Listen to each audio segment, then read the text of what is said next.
ঈমানের সর্বনিম্ন শাখা কোনটি? ঈমানের সর্বনিম্ন শাখা কোনটি?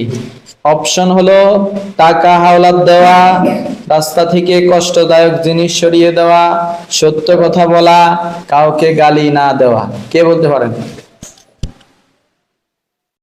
জাহিদ বলো।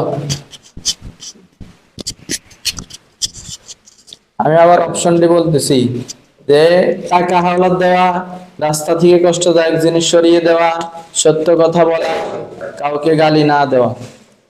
সত্য কথা বলা। তোমার উত্তরটি সঠিক হয়নি।